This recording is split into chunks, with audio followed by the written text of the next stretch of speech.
नमस्कार मित्रमैत्रिणींनो. काल भारतीय महिला क्रिकेट संघाने इतिहास रचलेला आहे. कालची मॅच ही जनरली कधीही खेळली जाणारी आणि कधीही जिंकून येणारी अशी मॅच नव्हती. भारतीय महिला क्रिकेट संघाने याच्या आधी कधीही ICC वर्ल्ड कप जिंकलेला नव्हता. आणि एकंदर भारताचा जरी विचार केला तरी ICC वर्ल्ड कपची ही तिसरी ट्रॉफी आहे. म्हणजे 1983 ला कपिल शर्मा ज्या वेळेला आपल्याला माहिती आहे क्रिकेटचे कॅप्टन होते त्यावेळेला भारत जिंकलेला आहे. त्याच्यानंतर 2011 ला जेव्हा महेंद्रसिंग धोनी कॅप्टन होते आणि आता 2025 ला हरमनप्रीत ही क्रिकेटची कॅप्टन असताना म्हणजे काल भारताने तिसरा ICC वर्ल्ड कप जिंकलेला आहे. या तीनपैकी एक वर्ल्ड कप हा महिलांनी जिंकलेला आहे आणि ह्या महिला क्रिकेट टीमनी अक्षरशः कमाल केलेली आहे. म्हणजे काल त्यांनी वर्ल्ड कप जिंकल्याच्या नंतर सगळीकडे आनंद साजरा केलाच, पण मला आज शेअर करायचं आहे की आज एकंदर आपल्या सगळ्या लोकांची काय धारणा आहे, लोक सोशल मीडियावर काय शेअर करत आहेत. या मुलींनी मनुवाद गाडलेला आहे असं का म्हणतात. काही लोकांना भाजपचे लोक आठवायला लागलेले आहेत, काही लोकांना त्या जेमिमा बरोबर याच्या आधी मागच्या वर्षी काय काय घडलं हे आठवायला लागलेलं आहे. या सगळ्या गोष्टींची आपण आज थोडक्यात चर्चा करणार आहोतच.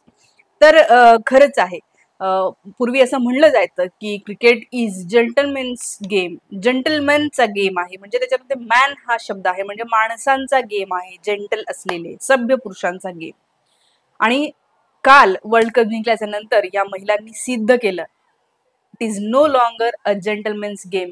हा सगळ्यांचा गेम आहे. हा प्रत्येक भारतीय, महिला असो पुरुष असो, मग थर्ड जेंडर ही असू शकतात, कुणीही, क्रिकेट हा काही कोणा एकाची मक्तेदारी नाही आहे.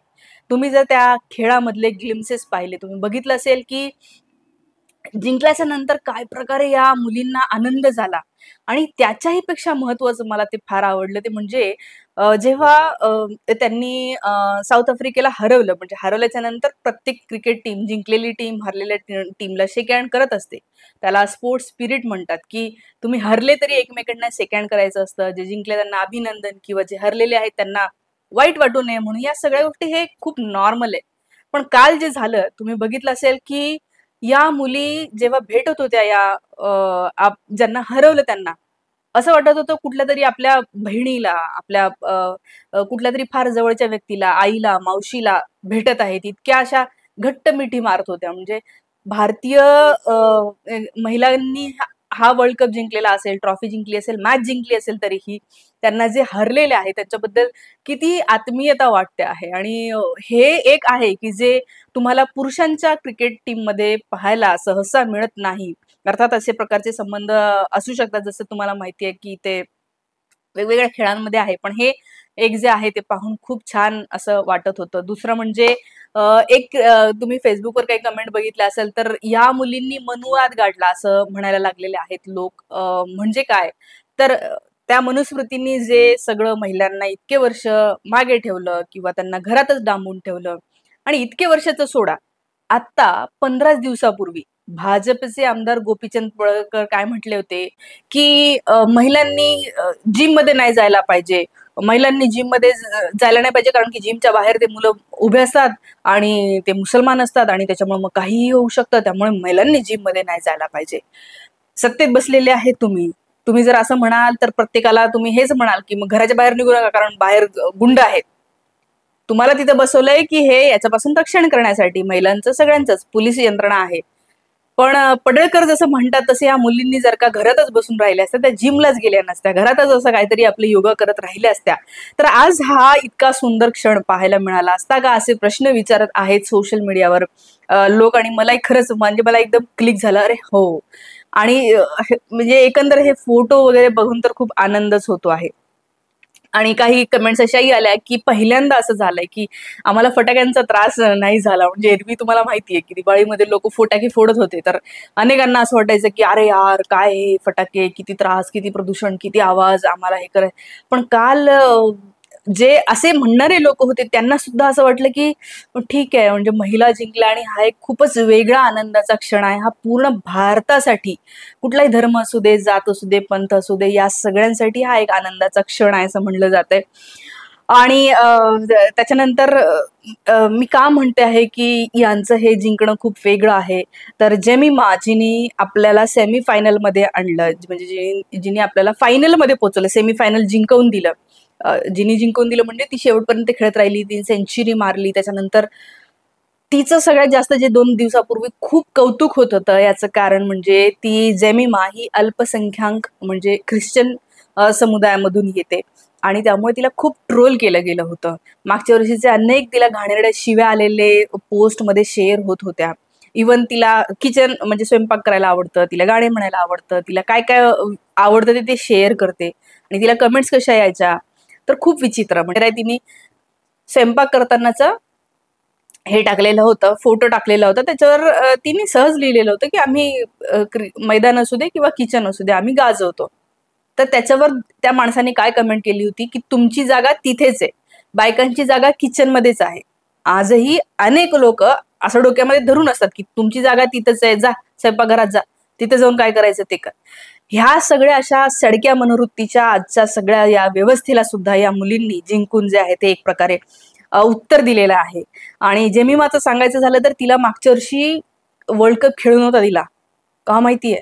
ह्या कारणामुळे की ती मायनॉरिटी आहे म्हणून तिला भाजपची जी IT सेल आहे हे इतकं मागे लागलं होतं. तिचे वडील तिचे कोच आहेत, गेले 7-8 वर्षापासून तिला शिकवत आहेत. तर तिच्या वडिलांवर असा काहीतरी धार्मिक आरोप टाकलेला होता की ते धर्मांतर वगैरे करतात म्हणून. त्याचे कुठलेही हे सापडलेले नाही आहे एव्हिडन्सेस. पण असा आरोप केला तिला त्या इव्हन त्या ग्राउंडमध्ये सुद्धा तिला एंट्री नव्हती. ह्या जेमिमाला जिला काल अख्ख्या भारताने डोक्यावर घेतलं आणि तेही तेव्हा कुठल्या तरी धर्मासाठी नाही खेळली, ती या तिरंग्यासाठी आणि या भारतासाठी खेळली. तिने खरं तर दाखवून दिलं की खरं भारतीयत्व काय आहे, भारतीय स्पिरिट काय आहे. त्यामुळे ती म्हणाली, पण तिला खूप रडायला येत होतं. ती म्हटली की मी या दरम्यान रडत होती आणि मी रोज रडत होती आणि मला कारण मधला काळ काही सोपा नव्हता. इतकं ट्रोल होणं तुम्हाला त्या गोष्टींसाठी, त्या अशा काही कारणांसाठी जी की तिचा काय बिचारीचा दोष आहे, कुठल्याही धर्मात जातीत जन्माला येणं आणि त्याच्यामुळे तिला त्या जाती किंवा धर्मामुळे ट्रोल करणं.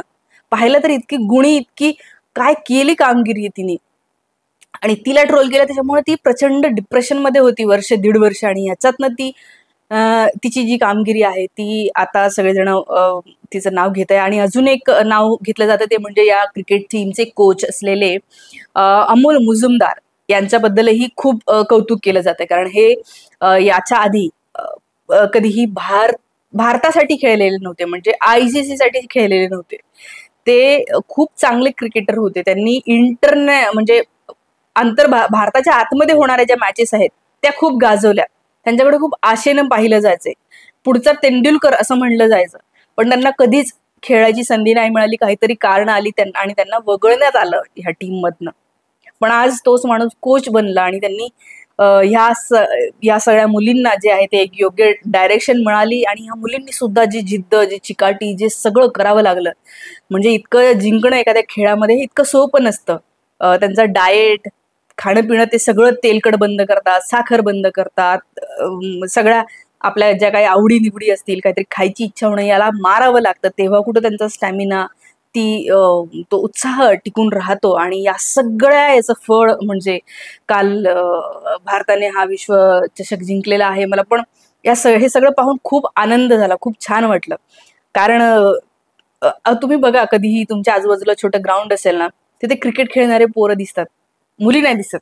मुलींचे हे दिसत नाही. त्यामुळे आज जे सकाळला कार्टून आला अत्यंत मार्मिक आहे की जेव्हा माणसं क्रिकेट जिंकतात तेव्हा पोरं दाखवतात बॅट घेऊन, आणि जेव्हा मुली क्रिकेट जिंकतात तेव्हा बघा थोड्या थोड्या मुली हातात बॅट घेऊन खेळत आहेत. म्हणजे हा काळ खरंच आला पाहिजे की मुलींना हे कुठले क्षेत्र मुलींसाठी नाही असं कुणीच म्हणू नये इथून पुढेही.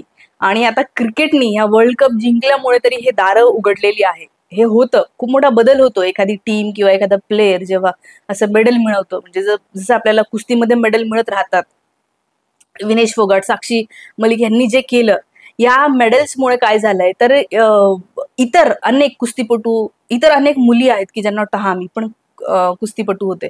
तर ह्या क्रिकेटच्या या जिंकण्यामुळे सुद्धा हाच बदल आता सगळीकडे दिसायला लागेल असं सुद्धा एक जी आहे ती भावना व्यक्त केली जाते आहे आणि त्याच्यामुळे हे जे काही आहे या सगळ्या गोष्टी मला या कालच्या मॅच संदर्भाने बोलायच्या होत्या. तुम्हाला या सगळ्याबद्दल काय वाटतं कमेंट करून मला नक्की सांगा. Thank you so much.